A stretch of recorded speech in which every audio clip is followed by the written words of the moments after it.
Sérieusement, mec? T'es inactif depuis 6 mois et tu reviens comme ça, tranquille, genre. Ouais, mais cette fois, j'ai quelque chose de spécial. Spécial? Genre quoi? Une petite vidéo vite fait, une annonce bidon, enfin tu crois que ça suffira? Non, pas cette fois. Bah alors quoi? Un blog, une nouvelle vidéo de doublage, t'as quoi en réserve cette fois? Une interview. Ok, et ça suffit pour un retour. Et c'est pas n'importe qui, mec. Just Blue. Quelqu'un qui inspire, quelqu'un qui a marqué les réseaux pour sa passion. Wow, attends. Tu parles de... Et ouais, mec. Vous le connaissez peut-être déjà, avec presque 50 000 abonnés sur YouTube, il s'est imposé comme une figure incontournable du doublage et de la passion pour Miraculous, les aventures de Ladybug et Chat Noir. Aujourd'hui, il n'est pas seulement youtubeur, il prête également sa voix en tant que comédien professionnel, marquant une belle progression dans sa carrière. Nous sommes ravis de le retrouver. Aujourd'hui, nous sommes avec Blue. Léo Guillard, comment ça va ? Bah ça va, merci Calo pour l'invitation, ça fait plaisir. Alors je t'avais déjà invité, t'étais déjà venu sur la chaîne, mais bien sûr l'interview n'est plus disponible. On en refait une directement. Allez, Bah allez, let's go, on va remettre ça au goût du jour. Non, parce qu'en plus il y a eu des nouveautés là par rapport à ton parcours, par rapport au doublage, notamment depuis la dernière fois. Bah je sais plus la date de... C'était combien de temps, c'était il y a combien de temps ta dernière interview? Je crois que ça date d'il y a 2 ans. Ah ouais, donc c'est vrai que depuis 2 ans ça a un petit peu évolué. Bah on a plutôt un côté pro maintenant. On va pouvoir en parler aussi. Ah bah je te laisse poser tes petites questions. Hein, ah bah ça c'est sûr. Sur l'évolution depuis la dernière interview, t'as commencé des projets donc professionnels. Est-ce que tu pourrais nous parler de ton premier rôle? Comment ça s'est passé et tes ressentis? Ouais bah carrément je peux faire ça. Bah du coup mon premier rôle c'était dans Pretty Little Liars. Donc c'est un espèce de spin-off de la série de base avec de nouveaux personnages. Donc c'était Summer School la saison. Et j'ai eu la chance d'interpréter Johnny, donc qui est le love interest de Imogen, la personnage principale de la série. Entre nous, la plupart des filles avec qui je surfe font semblant d'être parfaites pendant les premiers mois. Et après, les fissures apparaissent et ça part dans tous les sens alors. Moi, je dis respect, tu te dévoiles direct. Et ouais, donc c'était mon tout premier rôle et également mon plus gros pour le moment. Donc on peut dire que j'ai eu vraiment beaucoup de chance pour un début, parce que c'est vrai qu'au début, généralement, tu commences sur des petits rôles, des ambiances. Et j'ai eu la chance d'avoir un petit rôle récurrent directement grâce à Stanislas, que vous connaissez peut-être pour la DA de One Piece, Netflix. Ouais, je pense que c'est... Ouais, il a dirigé pas mal de trucs, mais je pense que c'est la série la plus connue en vrai. Et non, bah, c'était incroyable. Et j'ai enregistré avec Alexia. Moi, je la connaissais pour la voix de Sage dans Valorant. Je sais pas si tu vois, toi, Calo. Oui, je vois très bien. Ouais, et bah du coup je peux te dire que c'était vraiment sympa, et vu que bah tu sais j'étais le love interest de son personnage, on a enregistré pas mal de scènes ensemble, et non vraiment bah Stan il m'a directement mis en confiance, et donc j'étais plutôt à l'aise à la barre, évidemment un petit peu stressé au début la première fois. Était-ce le vieux? Diantre, qu'a-t-il donc dit? Ok Blue, plus posément, le ton y est mais plus posément. Ok. Surtout que moi à la base, ouais, forcément tu vois. Et à la base il m'avait dit viens pour des petites choses. Et quand on dit des petites choses dans le doublage c'est genre ambiance tu vois. Et du coup j'ai eu la surprise de découvrir à la fin en fait du premier plateau. Il m'a dit ah attends j'ai oublié de te faire doubler un truc, juste 2 secondes pars pas. Et genre tu vois c'était la scène d'intro du perso à la fin de l'épisode 2 je crois. Mais genre tu sais c'était une boucle. Genre juste une boucle. Et puis tu vois je la fais et tout, ça se passe plutôt bien, et puis à la fin il me dit ah ouais par contre je t'ai pas dit mais lui il revient souvent dans la série et tout, donc prépare-toi. Et moi, tu vois, mec, je savais pas du tout, hein, je pensais juste je venais une fois et après c'était ciao, mais du coup, pas du tout. Ouais, c'est des expériences. Tu nous parles de Stanislas, bien sûr, également, mais est-ce que, parce qu'il y a eu d'autres projets récurrents, justement, Stanislas, ça a aussi permis d'arriver dans d'autres projets, est-ce que tu peux nous en parler de ça ? Ouais, bah, j'ai eu la chance pour l'instant de collaborer avec quelques DA. Après, donc DA, pour ceux peut-être qui connaissent pas trop, c'est des directeurs artistiques dans le doublage. Ça va être les personnes qui vont gérer la session plateau, qui vont attribuer souvent avec peut-être des fois la prod, les rôles aux comédiens. Et donc c'est vrai que grâce à Stan, du coup, j'ai pu être parfois repéré ou quoi. Ça m'est arrivé sur des plateaux de Stan d'être avec d'autres DA qui m'ont ensuite appelé pour faire quelques autres petites séries et tout. Donc c'est vrai que ça commence plutôt bien. Après, tu sais, dans le doublage, toi, je pense que tu le sais bien, ça prend du temps de se faire son réseau, d'être appelé tous les jours, ça peut prendre des années, tu vois. Mais pour l'instant, ça va. Honnêtement, j'ai pas trop à me plaindre, ça démarre pas trop mal, ça va. Pour un début, c'est cool. Et justement, tu nous as annoncé il y a pas longtemps que du coup, maintenant, tu as ton appartement à Paris, ça évite les trajets. Ah, clairement, mais déjà c'était super chronophage parce que bah tu vois, pour des fois juste un plateau de quelques heures, moi ça me prenait toute une journée de trajet, parce qu'avec les trains, machin, il fallait trouver des horaires qui correspondaient, des horaires pas trop chers, sinon bah limite tu payes plus de train que ton cachet des fois. Mais donc déjà, point de vue argent, ça coûtait cher, point de vue temps, et puis fatigue aussi, parce que les trajets c'est fatigant.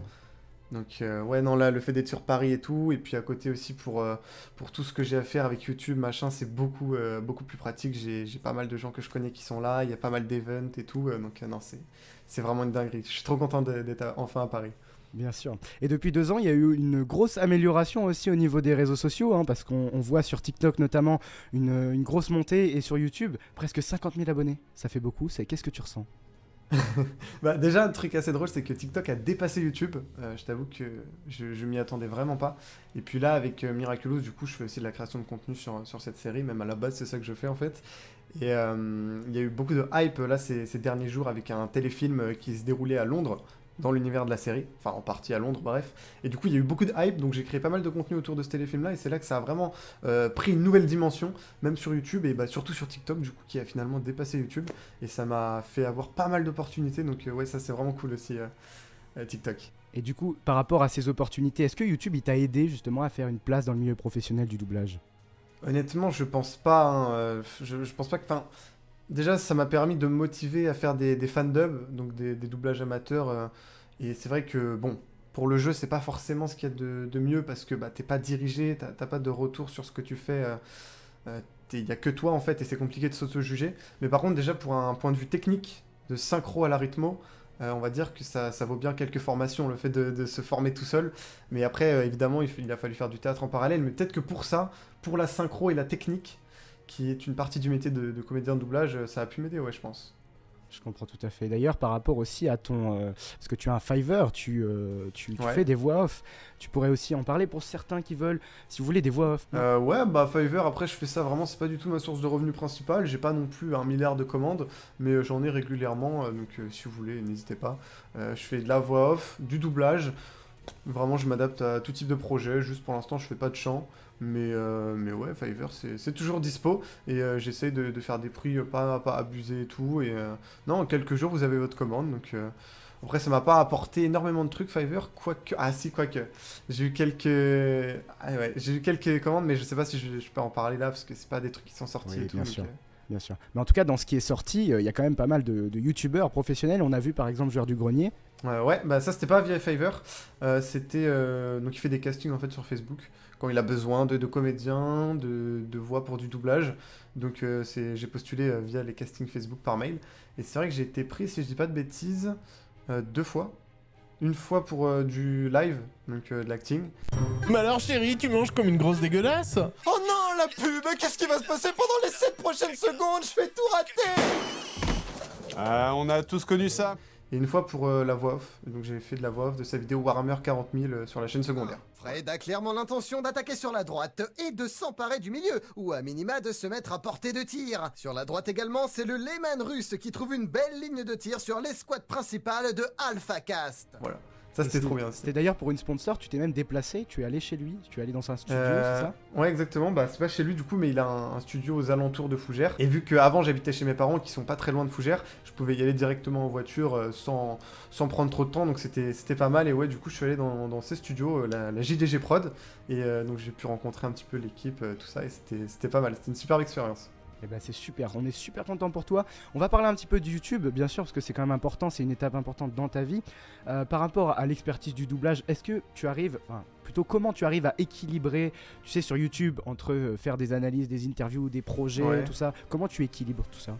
Bah déjà, ce qui me prend aussi pas mal de temps dans mes journées, c'est surtout, donc maintenant que je suis en auto-entreprise, donc sur mon auto-entreprise, j'ai du coup ma chaîne YouTube, mon TikTok, et du coup toutes les commissions, Fiverr et autres, parce que j'ai pas que du Fiverr, et dis-toi que je suis, à part le week-end, je bosse toute la journée pour des clients, donc genre vraiment toute la journée, ce qui fait que déjà j'ai moins de temps pour YouTube maintenant, et bon, pour le YouTube doublage, fandub, je vais pas te mytho que j'ai un peu lâché l'affaire, donc je pense qu'il y aura allez, peut-être un doublage par mois, à la rigueur, j'essaye, mais j'ai vraiment plus le temps de faire du fandub, honnêtement.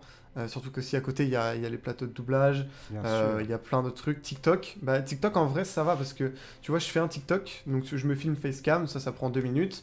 Je réfléchis un peu à l'idée en amont, voilà, ça dépend du TikTok. Des fois, j'ai pas besoin de réfléchir. Des fois, je cherche des images, je fais un mini-texte, machin. Mais globalement, c'est assez rapide les TikTok. Et puis, tu vois, je peux les réutiliser après sur YouTube, genre en short, sur Insta en réel. Et donc en vrai ça va, tu vois, ça se fait plutôt vite et je fais pas trop de montage non plus sur les TikTok, mais juste des images et c'est tout. Donc à ce niveau-là ça va, mais ouais le fandub, je t'avoue, j'ai un peu abandonné en vrai. Bah, on va dire que t'as le côté pro maintenant, donc tu vas te concentrer plus sur ça, sur ta carrière. Ouais c'est ça, et puis bah après déjà c'était amusant à faire, tu vois, et puis ça permet de s'entretenir un peu, mais en fait j'ai plus le temps, j'ai envie aussi d'avoir un peu de temps pour moi, du coup je limite un peu les activités, j'essaye en tout cas.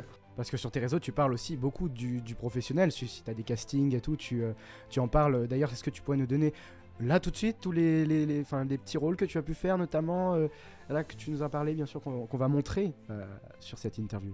Ouais, attends, je vais te dire ça. Alors déjà, il y a un petit film d'animation indé, et donc on l'a enregistré ça en début 2024, c'était vraiment ma toute première expérience studio, Ouais. donc c'était vraiment cool, et c'est dans l'univers de My Hero Academia, mais du coup chaque personnage est original, les OST et tout seront originales, composés spécialement pour le film, il y aura une animation et tout, enfin bref, ça devrait être normalement vraiment aux petits oignons, et je crois que ça doit sortir fin 2024 ou début 2025 peut-être s'il y a eu un petit peu de retard, Bien sûr. je sais plus exactement, mais en tout cas ça arrive bientôt, et donc ça c'était trop bien, et du coup j'ai eu la chance d'interpréter le méchant du film, donc voilà, j'ai vraiment trop hâte que ça sorte. Je pense qu'il devrait y avoir au moins fin 2024 une petite bande-annonce, donc voilà, si ça vous intéresse, n'hésitez pas. Le film c'est My Hero Academia, The One Among the First. Et sinon en doublage un petit peu plus officiel, du coup bah, j'en avais parlé en début de vidéo, Johnny dans Pretty Little Liars, et après on est surtout sur des petits rôles et ambiances, je vous avoue j'ai pas noté tous les noms des petits persos à chaque fois. En ce moment ça passe sur RTS, la chaîne, d'ailleurs j'en parle beaucoup dans mes vidéos news, Miraculous, vu qu'ils diffusent Miraculous, donc c'est plutôt drôle. The Equalizer, saison 4, je suis dans quelques épisodes sur des petits rôles, des ambiances et tout. Je sais pas trop par où commencer. À part dire que j'avais l'impression de vivre dans un tourbillon. Dans ma tête. Los Reyes de Oriente sur Netflix, petite série trop cool et j'ai vraiment pris énormément de plaisir à l'enregistrer. Tu dois en parler au patron. Non, impossible. Rizos! S'ils l'apprennent, ils vont nous tuer, tu les connais pas. Si la vieille meurt, on est mort, dis-leur maintenant. Va leur parler. Jamais de la vie. Viens, on se barre. Et avec Stan, j'ai pu faire aussi Twilight of the Gods sur Netflix, série d'animation vraiment insane de Zack Snyder. Mais je crois qu'il a vraiment fait pas mal de films vraiment cool. Tu ne crains plus rien, ils sont partis. Je m'appelle Odric. Odd. C'est une coupe de guérison. Les runes te soigneront. C'est ce que mon grand-père dirait. Il est mort l'année dernière. Pareil sur Netflix, il y avait Uglies, le film adapté, si je dis pas de bêtises, de roman. Ça c'était aussi plutôt sympa à enregistrer. Et aussi un truc de fou, c'était Suicide Squad, mais en mode isekai, c'est en anime. Là j'ai eu pas mal de petits rôles vraiment cool. Oui, parce que c'est vrai qu'ils nous ont pas laissé le choix, mais en échange, on va pouvoir faire ce qu'on veut de cet endroit. Tant qu'on s'assure qu'il retombe pas aux mains de l'Empire. Les poêles à frire, c'est ce qu'il y a de mieux. Donc non, et puis faire un peu d'animé aussi. Bon, du coup j'en avais fait avec le film indé My Hero Academia. Mais en faire pour, là je crois c'était sur Max, la plateforme.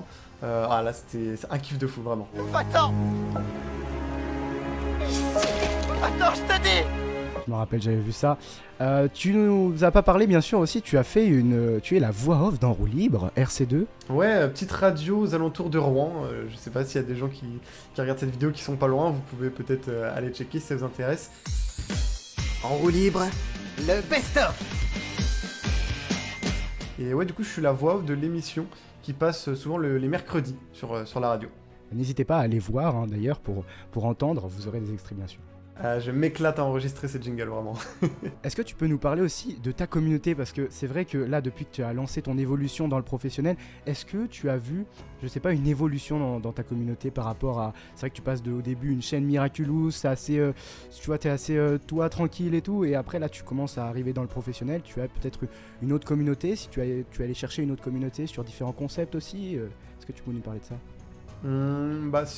Quand tu parles de professionnel, tu fais référence au doublage? Oui, au doublage ou à ce que tu fais de nouveau sur la chaîne YouTube, par exemple. Ok, je vois, bah non, en vrai, par rapport au doublage, je vois pas trop, enfin, j'ai rencontré pas mal de gens, mais ça va pas changer la majorité de ma communauté, surtout que, bon, j'en parle que très rarement sur ma chaîne Miraculous. Bien sûr. Et pareil sur TikTok, j'ai un TikTok exprès réservé au doublage, mais par contre, ouais, ça m'a fait rencontrer pas mal de gens, de nouvelles personnes du milieu. Et sinon, ouais, vu que j'ai récemment essayé de faire de nouveaux concepts sur ma chaîne, des vidéos un peu plus grosses, comme tu l'avais dit tout à l'heure, peut-être des fois avec des sponsors, des vidéos un peu storytelling et tout. Là, par contre, j'ai vraiment vu une grosse évolution, ouais, ça m'a apporté vraiment un nouveau public. Et c'est justement, c'est ce que j'essayais, c'est ce que je recherchais en faisant ces vidéos, c'était mon but, et donc je suis vraiment content de l'avoir atteint, mais c'est pas fini, hein. Là je vais continuer, je prépare notamment une nouvelle vidéo théorie, et puis j'espère que ça va continuer à plaire à un maximum de personnes. Bah t'as une grosse communauté sur Miraculous, on va dire. Bah c'est ça, et puis tu vois, ma communauté, elle est assez niche, et c'est des gens assez très renseignés, très alertes sur la série, et justement avec ces vidéos, notamment la face cachée de Miraculous, bon, qui s'est fait nerf parce qu'elle s'est pris des copyrights après plus d'un mois d'avoir été en mise en ligne. J'ai un peu le seum, et j'essaie là de négocier et tout pour les enlever, bref. Mais ce que je recherchais en fait avec cette vidéo, c'était trouver une commu Miraculous, mais des gens plus novices, tu vois. Et comme sur TikTok, en fait, vu que personne me connaissait là-bas, j'ai vu qu'il y avait plein de gens qui regardaient Miraculous, mais de loin. Alors que sur YouTube, c'est des gens qui sont plus investis, et donc j'ai essayé d'aller chercher cette communauté un petit peu moins en train de tryhard sur Miraculous pour les mettre, tu vois, pour leur donner envie de se greffer au truc, et ouais, ça marche plutôt pas mal, donc c'est cool. Et après autant d'années aussi à suivre Miraculous, on aimerait ton avis. Est-ce que tu continues à fasciner la série? Qu'est-ce qui te fascine encore dans cette série, tant avec ces épisodes, notamment ces nouveaux épisodes, la saison 6 qui est attendue par les fans? Eh bah clairement, moi je vais pas te mentir que ma hype sur Miraculous, elle ne fait que grandir d'année en année.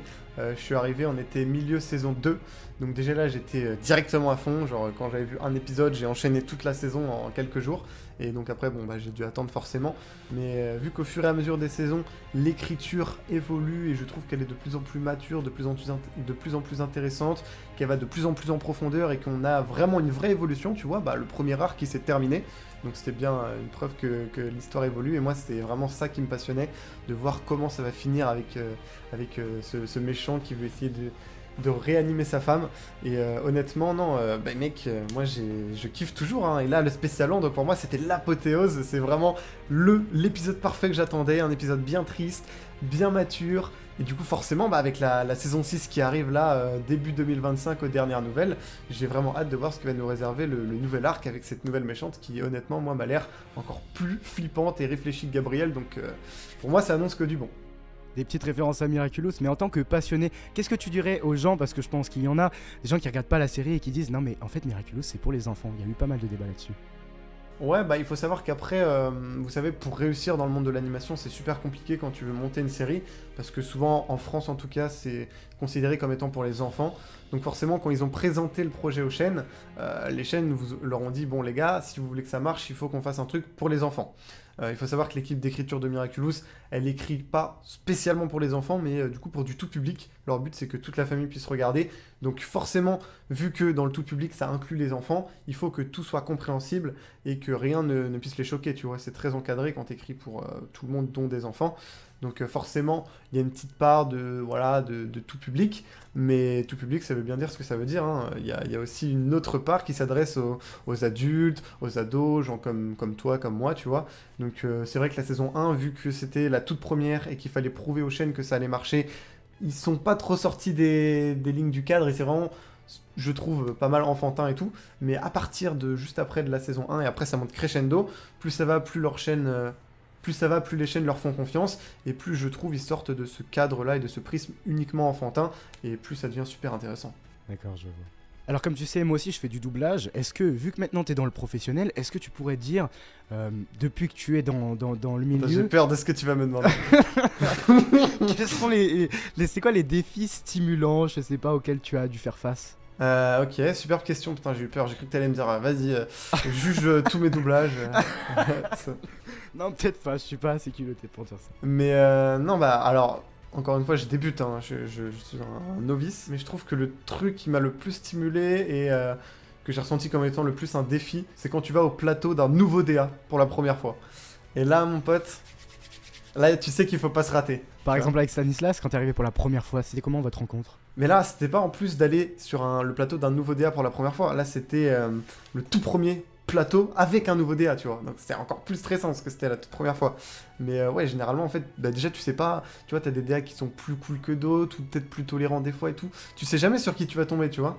Donc ça fait, tu te dis putain, faut pas se rater dans tous les cas, parce qu'après t'as envie aussi qu'ils te rappellent, tu vois. Donc bien sûr. Et dans le domaine du doublage, parce qu'on le sait pas, mais des fois tu as fait du doublage avec des vrais comédiens qui sont maintenant aujourd'hui en fait très connus. Est-ce que tu pourrais nous en parler de ces studios-là, parce que qu'est-ce que tu ressens à ce moment-là? T'as un vrai comédien à côté, ça fait des années qu'il est dans ce milieu-là.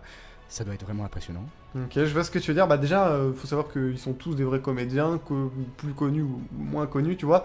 Moi, je suis pas connu dans le milieu du doublage en soi, donc voilà, pourtant je suis un vrai comédien, enfin je pense. De toute façon, il n'y a pas de badge comédien, il n'y a pas de diplôme qui dit « Ah, toi t'es comédien ». mais je vois ce que tu veux dire. Et c'est vrai que des fois, bah, tu vois, c'est marrant de croiser des gens que tu connais, surtout quand t'es quelqu'un comme moi qui s'intéresse un peu au casting, quand tu vas écouter une série ou quoi.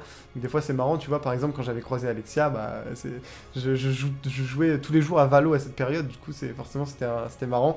Et en même temps, ouais, comme tu le dis, c'est un peu impressionnant, tu vois, t'as pas envie de passer pour un nul à côté, tu vois. C'est comme quand tu croises un nouveau DA, c'est un peu pareil.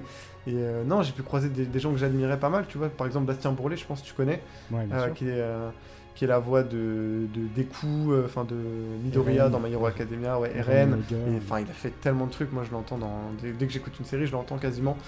J'ai croisé vraiment pas mal de gens comme ça que j'admire beaucoup. Et pareil aussi, j'ai pu croiser Clément Moreau sur Pretty Little Liars, et ouais, sa voix, je la kiffe, je l'ai entendu aussi dans beaucoup de trucs. Et pour terminer en beauté, tu sais, par rapport à ta chaîne YouTube, tu as fait des collaborations, on l'a vu récemment, notamment avec Zag, une interview. Ouais, alors ça, c'est vraiment trop cool, parce que tu vois, ça fait longtemps que je parle de Miraculous et tout, et vraiment, c'était un de mes rêves de pouvoir collaborer officiellement avec Miraculous Corp maintenant, donc c'est l'entité qui s'occupe de Miraculous désormais, ils ont fait une petite fusion. Et non, vraiment, c'est trop bien. J'ai eu la chance de pouvoir rejoindre le programme influenceur de Miraculous Corp. Et donc, bah, du coup, j'ai la chance d'être invité à pas mal de petits trucs sympathiques. Par exemple, on avait fait une chasse aux œufs caritative pour Pâques. Donc ça, c'était trop bien et tout, à travers Paris. C'était vraiment une journée de malade. Et puis en plus, j'ai pu inviter des abonnés dans cet event-là. Donc, double plaisir. Du coup, j'ai pu le partager avec d'autres personne de la commu. Pareil, là récemment, je sais pas si t'as vu, on a inauguré la statue de Ladybug avec la collab Zag et Richard Orlinski. Et j'ai pu du coup interviewer Richard Orlinski et Jérémy Zag. Donc là, vraiment aussi plutôt cool. Et c'était au Plaza Athénée d'ailleurs, hôtel de Chloé Bourgeois dans la série. Et puis là, on a d'autres petites collabs, souvent, par exemple avec Burger King qui est sorti récemment. On en a d'autres qui arrivent là pour Noël. Donc non, vraiment, je suis trop content. C'était un de mes rêves. Et du coup, j'ai pu le cocher. Et j'espère qu'il nous réserve encore pas mal de petits trucs sympas. C'est ça, parce que c'est pas aussi en tant que... Parce que toi, tu fais des vidéos, mais je pense qu'il y a un côté, ouais, c'est un peu un rêve d'enfance, quoi. C'est... Ouais, tu rencontres, tu interviews en plus, tu vois, donc t'as un vrai échange, je pense que ça va être assez important. Mais clairement, quand t'es fan de quelque chose, c'est l'accomplissement qui te fait le plus plaisir, en fait. Bien sûr, tu parlais à Pâques aussi de cette chasse caritative. D'ailleurs, tu pourrais en parler un petit peu pour ceux qui voient pas. Il y aura des extraits, bien sûr. Tu as eu la visite du studio de Zag aussi. Ouais, bah du coup, on a pu visiter les studios Miraculous Corp, donc là où sont produits une partie des épisodes qu'on peut voir. Et donc, ils nous ont un petit peu présenté, tu sais, chaque poste. Ils nous ont dit, enfin là, il y a telle personne qui fait telle chose. Et du coup, on a une petite présentation un peu globale du studio. Dommage, on n'a pas eu le droit de filmer, j'avoue. J'aurais bien aimé, mais... C'est assez pro et assez cadré, donc je pense que voilà. Ouais, et puis on sait jamais, c'est un peu confidentiel et tout, ces trucs-là. Oui, donc, bien sûr. Mais ça aurait été sympa, c'est sûr, mais bon, c'est comme ça, peut-être une prochaine fois, qui sait. Mais non, là, c'était le rêve. En plus, on a pu laisser, tu sais, un petit mot pour Thomas, enfin pour tout le monde, en vrai, toute l'équipe, même Winnie, un des réalisateurs. Donc, ouais, non, là, c'est une journée de malade. Ouais, je pense de se retrouver comme ça dans des studios, tu te dis, mais attends, mais ça, c'est ici, exactement ici qu'ils ont écrit la série. Je veux dire, ça doit être la salle d'écriture en plus, justement. La salle d'écriture, tu dois te dire, attends, mais c'est exactement ici qu'ils ont écrit ça. Ça doit te rappeler des trucs de fou. Et bah écoute, merci beaucoup d'être venu sur ce concept, sur cette reprise de concept également sur YouTube. Et est-ce que tu pourrais dire peut-être un dernier mot pour ceux qui veulent se lancer dans le doublage notamment, ou ceux qui aiment Miraculous probablement aussi? Ouais, bah si jamais vous voulez vous lancer dans le doublage, les gars, si je l'ai fait, tout le monde peut le faire. En vrai, c'est un peu cliché, mais c'est vrai, il faut juste de la motivation. Lancez-vous, faites du théâtre, formez-vous. Une fois que vous êtes formé, formez-vous au doublage, après avoir été formé à la comédie, et ne lâchez rien, essayez d'être sur Paris, sinon ça va être très compliqué. Et les gars, après, c'est la guerre, hein. Il faut aller au studio, il faut démarcher. C'est un peu ça aussi le métier de l'art, c'est formation, ça, après tu fais du théâtre, après avec la passion, donner tout, et puis comme le dit Léo, vous allez y arriver quoi avec cette motivation. Toi, tu as eu cette motivation. Bah ouais, et puis j'essaie de pas la perdre, tu vois, parce que rien n'est fait encore, hein. Il faut c'est sûr, parce que certains comédiens m'ont dit un jour, il va falloir que tu acceptes le non. Parce que ça, c'est un truc, forcément, dans l'art, si tu te lances, tu fais des castings et tout, tu auras forcément des refus. Hein, et je pense que tout le monde en a eu, en tout cas, dans les domaines professionnels et les grands comédiens. Et il faut accepter le non, il faut pas se démotiver, je pense, dès qu'on entend ça. C'est pas parce qu'on te dit non à un casting que t'es mauvais, hein. C'est juste qu'il y a quelqu'un qui correspondait peut-être plus et tu peux pas avoir tous les castings. Hein. Moi, j'ai eu plein de noms, mais après, regarde, t'es au fond du trou et puis après, hop, t'as une nouvelle nouvelle opportunité, peut-être des fois encore mieux que le casting d'avant qui se présente à toi. Et il faut En fait, le les métier saisir. de l'art, faut jamais se démotiver, en fait. C'est ça. C'est toujours C'est garder la clé. cette motivation et puis après, on donne tout, quoi. C'est ça, et puis c'est vrai dans la vie en général, hein, de toute façon. Ça se comprend. Bah écoute, merci beaucoup d'être venu sur ce concept. Retrouvez bien sûr la chaîne de Léo, elle est en description avec la chaîne Miraculous, son TikTok, les doublages et bien sûr peut-être les prochains projets pro qui arrivent, ça vous en découvrirez bien sûr. Très bon courage à toi aussi pour le doublage et pour les côtés pro. Et puis bon, on sait que de toute façon, tu vas charbonner. Ah bah on va essayer, et puis bon courage à toi et merci pour l'invite, c'était super cool. C'est super cool, merci beaucoup.